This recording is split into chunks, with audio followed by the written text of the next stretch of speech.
আসসালামাইকুম আপুরা দিদি ভাইরা, তোমরা কেমন আছো? সবাই আশা করি ভালো আছো, সুস্থ আছো। আলহামদুলিল্লাহ আমিও ভালো আছি, সুস্থ আছি। এই তো এখন সকাল, সবাইকে জানাই শুভ সকাল। আর আমি রেহানা হাওলাদার, রেহানা নিয়ে আসলাম ঢাকা থেকে ডেলি ব্লগ। তো এই যে ঘুম থেকে উঠে আমি এখন বিছনাটা গুছিয়ে নেব। আর বিছনা গুছানোই কারণ ওই যে জারনটা ছিল বিছনার উপরে, ওটা উঠায়া আমি একটু বাহিরে রোদে দিলাম। আর এখানে বিছনাটা টান টান করে নিচ্ছি। আর আমার এই ভিডিওটা যদি ঘোলা দেখো তাহলে রোদ্রের তাপ মনে করবা। আর এই যে এখানে দেখো কত আবি যাবি, তো ছেলের ওষুধগুলো গুছিয়ে নেব। এই ফ্রেমটা আনছি মেয়ের জন্য, মেয়ে বলে ফুল বানাবে রোমালে, এজন্য। আর এই যে ওষুধগুলো আমার ছেলের হাত ভেঙে গেছিলো, এজন্য ওষুধগুলো আনা আনা হয়েছিল। তো এই ওষুধগুলো এখন ডিব্বায় ভরে রাখবো। আর এই যেখানে দেখো এগুলো সব সরায় ফেলবো। তো এখন আমি ডিব্বা নিয়ে আসলাম, এটার ভিতরে ওষুধগুলো রেখে দেব। এই ওষুধগুলো সব আমার ছেলের হাতের জন্য। তো ওষুধগুলো সবসময় ওর কাছেই রাখি।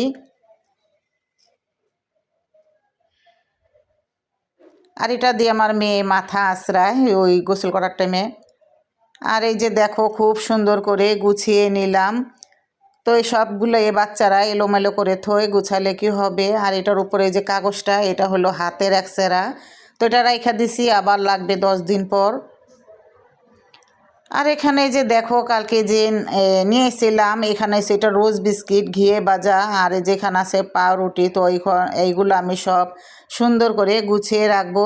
আর এখন আমার ভিডিওটি যে আপুরা ভাইয়ারা দিদি ভাইয়ারা দূরে বা কাছে যারা আমার ভিডিওটি দেখতেছো, লাইক কমেন্ট শেয়ার করে আমার পাশেই থাকবা। এই যে লুডুসগুলো রেখে আমি এখন রুটিটা রেখে দিলাম। আর আমার একটা বড় বক্স কিনতে হবে, কারণ নাস্তা নাস্তা থুইলে এটা আটে না। আর আপুরা দিদি ভাইয়েরা যারাই আমার ভিডিওটি দেখে লাইক কমেন্ট শেয়ার করে সুন্দর সুন্দর ভালোবাসা দিয়ে আমাকে ডাকো, কমেন্ট করো, তোমাদেরকে অনেক অনেক ধন্যবাদ আর ভালোবাসা। আর এখানে ডিব্বার ভিতরে আমি এই যে দেখো ডিমগুলো রাখতেছি, কারণ বাচ্চারা ধরলে ভাঙবে না। আর আমি এটা সরাই থুবো, ফ্রিজে থুয়ে দিব, আমি এভাবে করেই থুই।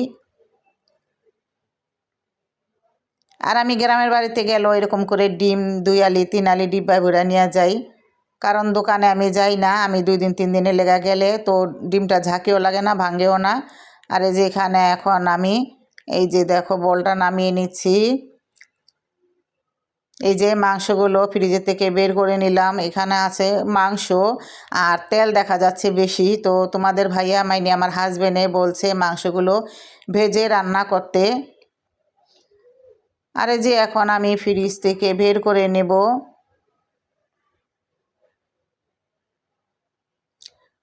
আদা রসুনের ডিব্বা। তো আমি লুডুসের ডিব্বার ভিতরে আদা রসুন বেটে রেখে দেই, এই ডিব্বাগুলো আনলে আমি ফালাই না। আর এই যে দেখো হলুদ মরিচ ধনিয়ার গুঁড়া মরিচের গুঁড়া সব কিছু দিয়ে দিছি। তো এখন আমি যে পরিমাণ মতন একটু লবণ দিব।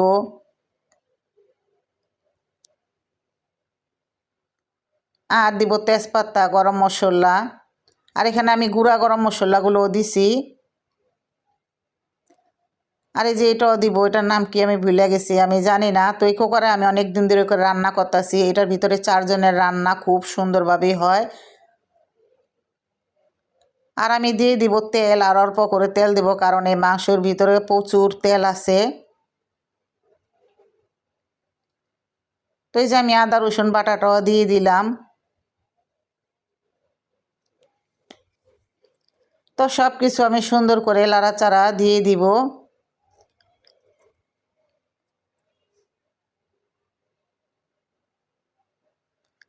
আমি একটা বড় কুকার অর্ডার দিয়ে দিয়েছি, বড় কুকারটা আসলে ওটার ভিতরেও রান্না করব।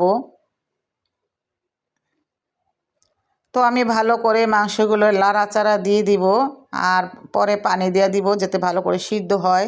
কিন্তু এই কুকারে রান্না করলে কিন্তু মাংসগুলো ভালোভাবে সিদ্ধ হয়। তো এই যে আমি ভালো করে ঢেকে দিলাম। আর এই যে এখানে ওরা দুজন কি বলতেছে শোনো।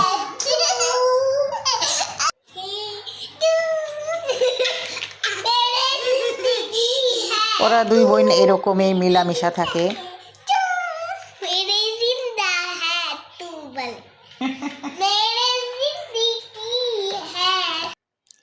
তো তো এই যে দেখো মাংসগুলো ভাজা ভাজা হয়ে আইতাছে, কিন্তু আমি আরও ভাজা ভাজা করব, কোনো পানি থাকবে না।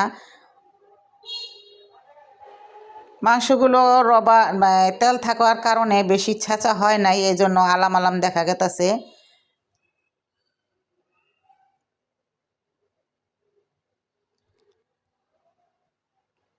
তো মাংসগুলো আমি লাল লাল করে ভেজে নেব আর রান্না করব সাদা পোলাও। এই যে এখানে আমি সাদা পোলাওটা বসায় দিলাম, ভাজা মাংসের সাথে খাবে। তো হাজব্যান্ড বললো কয়টা সাদা পোলাও রান্না করো, তো এইখানে আমি সাদা পোলাওটা রান্না বসায় দিলাম।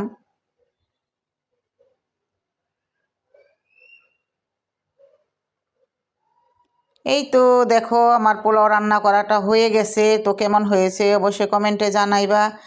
আর আমি যে পোলাও রান্না করা শেষ, এখন আমি তোমাদের দেখাইতাছি, তোমাদের সামনে শেয়ার করতেছি আজকে দুপুরে গরুর মাংস ভাজা আর সাদা পোলাও।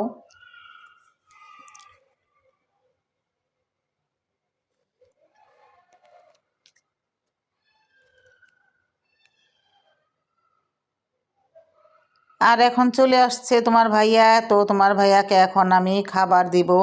দেখো তোমার ভাইয়া বলি, আমরা কিন্তু তোমাদের কত আপুদের ভাইয়াদের বয়স অনেক বড়, বা অনেক আপুদের ছোট হতে পারি, কিন্তু একবার বাচ্চা না, কিন্তু বয়সে আমাদের অনেক আপুরা বয়স আছে বা ছোট বয়স আছে, সবাইকে আমি আপু ডাকি। তো আমি তোমাদের ভাইয়া বলি, কেউ তোমরা মাইন্ড করো না যে এত বড় বয়স আমাদের ভাই বলে, আমাদের আপু বলে। দেখো ভাষা একটা হলো সৌন্দর্য জিনিস, যাই হোক সুন্দর ভাষা থাকলে সবাই সুন্দর বলে।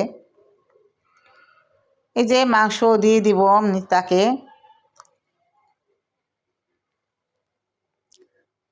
তো এখানে আমি লেবু শসা এগুলা দিয়ে দিছি, আর মাংস ভাজাটা, আর ডিমও সিদ্ধ করছিলাম, বললাম যে ডিম দিব কি না, বললো যে না আমি ডিম খাবো না। তো এই যে তারে আমি মনে করো 3-4 পিস মাংস দিয়ে দিলাম এখানে খাওয়ার জন্য।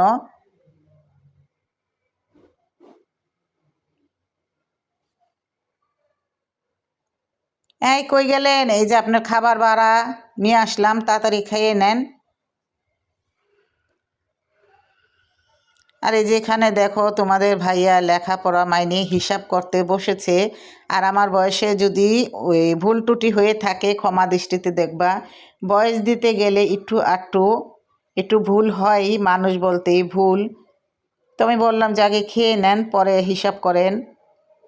আমাকে বলতেছে তুমি খাইবা না, আমি বললাম যে না আমি এখন খাবো না, একটু পরে খাবো, আপনি আগে খান। আর ওই সাইডটা শুয়ে রয়েছে আমার মেয়ে।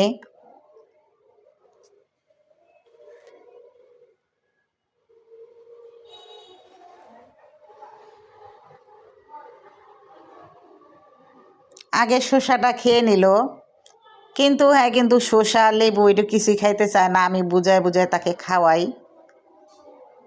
এই যে দেখো এখানে আমি আদা রসুন নিয়ে নিলাম আদা রসুন বাটার জন্য। তো আমার ব্লেন্ডার নাই, ছিল নষ্ট হয়ে গেছে। তো এখন আমি আদা রসুনগুলো ছেঁচে নিছি বাটার জন্য।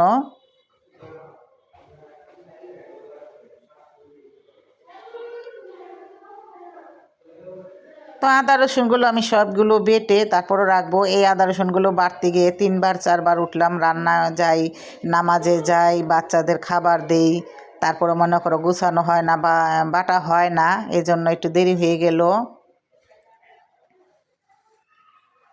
আর এই যে এখানে আমার খাবারগুলো বেড়ে নিয়েছি।